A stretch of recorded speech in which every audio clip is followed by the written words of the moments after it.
রমাদান মাসে সওম রাখার পরে যদি আমরা তাকওয়া অবলম্বন করতে ব্যর্থ হই, বুঝতে হবে যে আমি সওমের হক আদায় করতে পারি নাই। সহজ কথা, আল্লাহ পাক সওম আমাদের উপর ফরজ করেছেন রমজান মাসে, যাতে করে আমরা তাকওয়া অবলম্বন করতে পারি। যদি রমাদানে সওম রাখার পরেও আমি তাকওয়া অবলম্বন করতে না পারি, আল্লাহ ভীতি অর্জন করতে না পারি, বুঝতে হবে আমার সওম 100% কবুল হয়। সিম্পল। তাকওয়া কি জিনিস? ওমর রাদিয়াল্লাহু আনহু বলছেন, একটা কাটা বিছানো রাস্তায়, একটা রাস্তা যেখানে কাটা বিছানো আছে, মনে করেন কাচের টুকরো দেয়া আছে, এই রাস্তা আপনাকে পার হতে হবে। আপনি যত সতর্কতার সাথে পা ফেলবেন পার হওয়ার জন্য, এটা হচ্ছে তাকওয়ার উদাহরণ। জীবনে চলার পথে অন্যায় থাকবে, শয়তানের টোপ থাকবে, আল্লাহ দ্রোহী হওয়ার সুযোগ থাকবে, পাপাচার লিপ্ত হওয়ার সুযোগ থাকবে। আপনি বেছে বেছে পা ফেলে ফেলে আগাচ্ছেন, এগুলোতে পা দিচ্ছেন না, এর নাম হচ্ছে তাকওয়া। আমি কি বুঝাতে পারছি? আচ্ছা, তাকওয়া মানে শুধু এটাই নয় যে আল্লাহ যা আদেশ করেছেন এগুলোই করব, বরং আল্লাহ পাক যা নিষেধ করেছেন এগুলোকে ছেড়ে দেওয়ার নামও তাকওয়া। আর নবী সাল্লাল্লাহু আলাইহি ওয়াসাল্লাম বলছেন, তাকওয়া মনের ব্যাপার, কলবের ব্যাপার। শুধুমাত্র বাহ্যিক লেবাস পোশাকে তাকওয়ার পরিচয় নয়। আমার দাড়ি, আমার টুপি, জুব্বা, পাগড়ি যে তাকওয়ার একমাত্র পরিচয়, এমনটা নয়। আর তাকওয়া হ্যাঁ হুনা, নবী সাল্লাল্লাহু আলাইহি ওয়াসাল্লাম বলছেন তাকওয়া হচ্ছে এখানে, কলিজায়, কলবে। আর কলবটাকে দেখা যায় না, দেখা যায়? শুধুমাত্র আল্লাহ দেখতে পারেন কার মনে কি চলছে, শুধুমাত্র আল্লাহ জানেন কার মনে কি আছে। তাই মনের মধ্যে খারাপ বিষয় রেখে, নোংরামি রেখে, অশ্লীলতা রেখে, হিংসা, বিদ্বেষ, দুনিয়ার প্রতি আসক্তি, অহংকার, রিয়া, এগুলো রেখে মানুষের কাছে ভালো সাজা যেতে পারে, আল্লাহর কাছে সম্ভব না। আল্লাহ পাকের কাছে যে ব্যক্তি ফেয়ার, নির্দোষ, নিষ্পাপ, মাজলুম, আল্লাহর কাছে যে ব্যক্তি কবুলিয়াত পেয়েছে, সারা দুনিয়ার মানুষ মিলেও তাকে জাহান্নামে নিয়ে যেতে পারবে না। পারবে? আর আল্লাহ পাকের কাছে যে ব্যক্তি দূষিত হয়ে গেছে, কারণ আল্লাহ পাক জানে তার কলবে কি আছে, আল্লাহ পাক তার দৃষ্টিতে দেখছেন তার কলবে কি আছে। আল্লাহ যদি তাকে রিকগনাইজ করেন যে এর কলবে দোষ আছে, ত্রুটি আছে, হিংসা আছে, পরশ্রীকাতরতা আছে, রিয়া অহংকার আছে, অশ্লীলতা আছে, শিরক আছে, কুফর আছে, আল্লাহ পাক তাকে জাহান্নামে পাঠাবেন ইনশাআল্লাহ তাআলা। তো তাকওয়া মনের ব্যাপার, তাকওয়া বাইরের লেবাস পোশাকের বিষয় নয়। আল্লাহ পাক সিয়ামকে উদ্দেশ্য করে বলছেন, রোজা আমি ফরজ করেছি যাতে তোমরা মুত্তাকি হতে পারো। এবার এখান থেকে আমাদের শিক্ষা কি? আমরা সওম রাখি, দেখা যায় মাশাআল্লাহ আমরা সাহরি করি, আমরা ইফতার করি, মাঝখানে না খেয়ে থাকি, স্ত্রী সহবাস করি না। কিন্তু রোজা রেখেও আমাদের অনেক ব্যক্তি আছেন যারা সুদ খান, রোজা রেখে অনেক ব্যক্তি আছেন যারা ঘুষ নেন। আমাকে বলতে দেন, আমি ভুলে যাব, মানে আপনারা ঠিক বলতে থাকলে আমি ভুলে যাব। রোজা রেখে অনেক ব্যক্তি আছে যারা জিনা করছে, রোজা রেখেছে বয়ফ্রেন্ড গার্লফ্রেন্ডের সাথে ফ্রি মিক্সিং এ আছে, রোজা রেখেছে দেখবেন মাপে কম দিচ্ছে, মাপে ওজনে কম দিচ্ছে, রোজা রেখেছে কিন্তু দুর্নীতি করছে, রোজা রেখেছে অন্যের সম্পদ আত্মসাৎ করছে, রোজা রেখেও ব্যবসায়িক পণ্য মজুত করে বাজারে সিন্ডিকেট সৃষ্টি করছে, পণ্যের দাম ইচ্ছাকৃতভাবে বাড়িয়ে দিচ্ছে, মানুষ অসহায়ের মতো নিত্য প্রয়োজনীয় দ্রব্যের জন্য কি হাহাকার টানা করছে। রোজা রেখে যদি মানুষ এই কাজগুলো করে, আবার দেখা যায় রোজা রেখেও মানুষ নামাজ পড়ছে না। অনেকেই রোজা রেখেছে, শুধু তারাবির নামাজ পড়ে 5 ওয়াক্ত নামাজ জামাতে পড়ছে না, রোজা রেখেও যাকাত দিচ্ছে না, রোজা রেখেছে মিথ্যা কথা বলছে, রোজা রেখেছে মানুষের গীবত করছে, রোজা রেখে ঝগড়া বিবাদ করছে। রোজা রেখে যদি এই কাজগুলো করে, লাআল্লাকুম তাত্তাকুন, ওই হকটা আদায় হয়। আমি কি বুঝাতে পারছি ভাই? তার মানে সওম কিভাবে রাখবো? উত্তর, আল্লাহ পাকের নবী মুহাম্মদ সাল্লাল্লাহু আলাইহি ওয়াসাল্লাম যেভাবে রেখেছেন আমি সেভাবে রাখবো। নবী করিম সাল্লাল্লাহু আলাইহি ওয়াসাল্লাম সওম রেখে খাওয়া এবং পানাহার যেমন ত্যাগ করতেন, স্ত্রী সহবাস ত্যাগ করতেন, তিনি 5 ওয়াক্ত সালাত আদায় করতেন, বেশি বেশি সওম রেখে দান খয়রাত করতেন, সওম রেখে বেশি থেকে বেশি কোরআন তেলাওয়াত করতেন, সওম রেখে ইফতার করাতেন, সওম রেখে নবী সাল্লাল্লাহু আলাইহি ওয়াসাল্লাম যুদ্ধও করেছেন। আমার কথা কি বুঝতে পারছেন? সওম রেখে নবী সাল্লাল্লাহু আলাইহি ওয়াসাল্লাম দ্বীনের প্রচার করেছেন, পরিবারের খোঁজ নিয়েছেন, মানুষকে খাইয়েছেন, তাবলীগ করেছেন। সওম রেখে তিনি যাবতীয় ভালো কাজগুলো করেছেন। আমাদেরকেও রোজা রেখে ভালো কাজগুলো করতে হবে, এটা এক নম্বর। একই সাথে সওম রেখে নবী সাল্লাল্লাহু আলাইহি ওয়াসাল্লাম কখনো অন্যায় কোনো কাজে লিপ্ত হননি। হয়েছেন? তার সাহাবীরা হয়েছেন। অতএব আমরাও সওম রেখে, রোজা রেখে হারাম খাওয়া, সুদ খাওয়া, আপনার ঘুষ খাওয়া, জেনা করা, দুর্নীতি করা, মিথ্যা বলা, গীবত করা, অন্যের সমালোচনা করা, অন্যের দোষ ত্রুটি খুঁজে খুঁজে বের করা, চগলখুরি করা, এ ধরনের কাজে লিপ্ত হব না। আল্লাহ পাক আমাদেরকে তৌফিক দান করুন। আমি কয়েকটা কাজ বলি, এটা বলে আমি মূল পয়েন্টের দিকে যাচ্ছি, কোরআন মাহ রমাদানের দিকে ইনশাআল্লাহ তাআলা। সওম রেখে আপনারা প্রথমত বেশি খাবেন না, এক নম্বর কথা। সওম রেখে আপনারা বেশি খাবেন না, সেহরিতে খুব বেশি আয়োজন করতে যায়েন না। যতটুকুতে আপনার চলে যায় অতটুকু করেন। রান্নাঘরে বেশি সময় নষ্ট করেন না, বাজারে বেশি সময় নষ্ট করেন না। 2-3টা তরকারি দিয়ে আপনার খাওয়া হয়ে যেতে পারে, একটা দিয়েও হয়ে যায়, 10টা আইটেম করার দরকার নেই। আপনি দুনিয়াবি কাজগুলোকে কমিয়ে ফেলেন রমজান মাসে, দুনিয়াবি কাজগুলোকে কমিয়ে ফেলেন, পরকালের কাজগুলোকে বাড়ান। আল্লাহ তৌফিক দান করুন। সেহরিতে এমন করে খাবেন না যেটা আপনার জীবনের শেষ খাওয়া, এইভাবে খাবেন না। সাহরি করেন যতটুকু প্রয়োজন।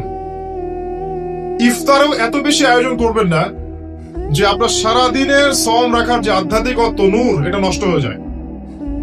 ইফতারে আপনি অনেক বেশি আয়োজন করেন, মাগরিবের সালাত, তারাবির নামাজ আপনি এনথুজিয়াজমের সাথে আদায় করতে পারবেন না, আপনি প্রফুল্লতার সাথে আদায় করতে পারবেন না, অলস হয়ে যাবেন, ঘুমিয়ে পড়বেন, ক্লান্ত হয়ে যাবেন। ইফতারে খুব বেশি খেতে নেই। আমি কিছু প্র্যাকটিক্যাল কথা বলছি, আমল করতে পারলে ইনশাল্লাহ কল্যাণ হবে। আমি নিজে চেষ্টা করি, আপনাদেরকেও বলছি, আল্লাহ পাক তৌফিক দান করুন।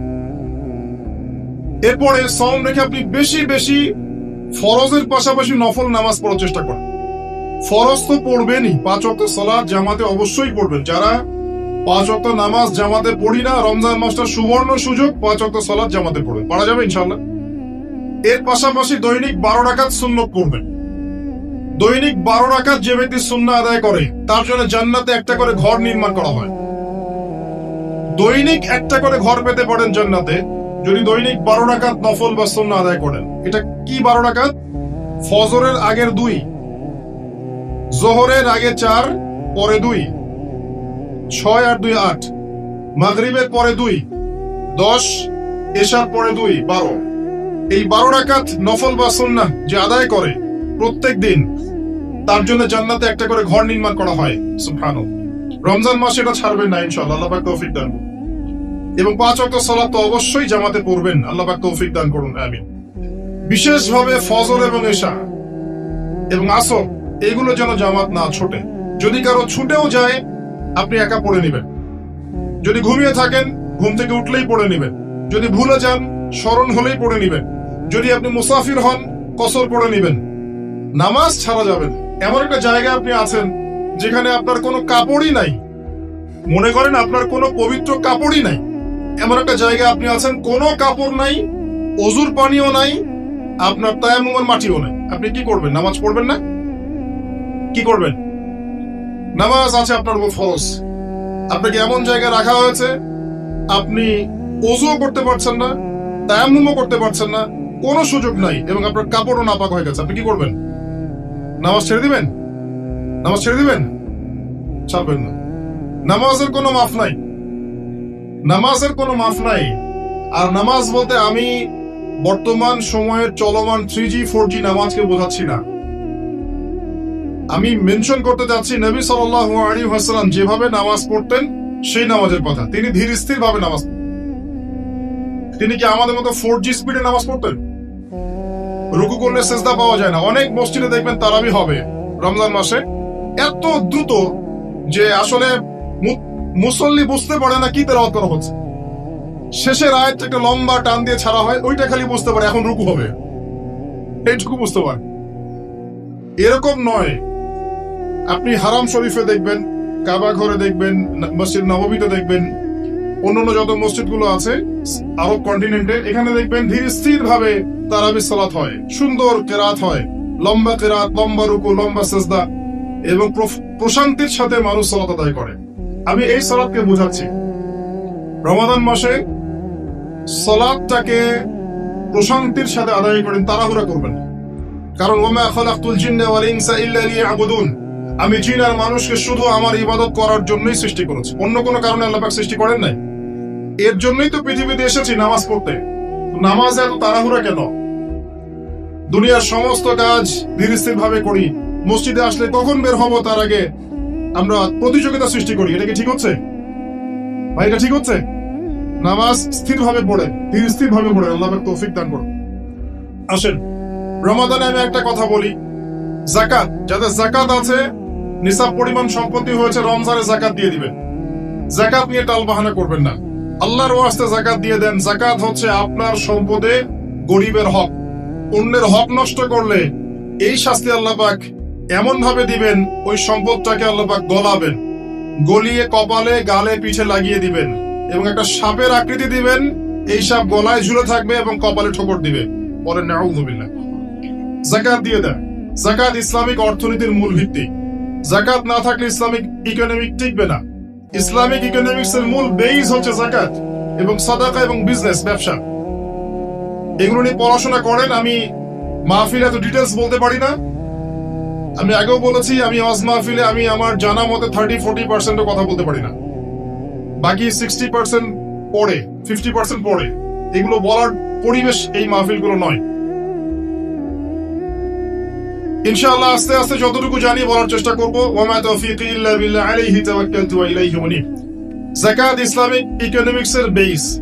ইসলামিক ইকোনমিক্স সম্পর্কে জানতে হলে, বুঝতে হলে, পড়তে হলে আমি একজন আলেমের নাম বলছি, যাকে আমি বেসিক্যালি ফলো করার চেষ্টা করি ইকোনমিক সেকশনে এবং অন্যান্য সেকশনেও। তিনি আমার খুব শ্রদ্ধেয় একজন আলেম, আল্লামা তাকি উসমানী দামাত বারাকাতুহু। তার ইকোনমিক্স এর সিরিজ আছে, ইসলামিক অর্থনীতির সিরিজ আছে, বই 10টা-15টা বই শুধু অর্থনীতির উপরেই। এগুলো কিনেন, ঢাকায় বাংলা বাজারে পাবেন, কিনে এনে বাসায় পড়েন, আপনি দেখবেন ইসলামিক অর্থনীতি কি জিনিস।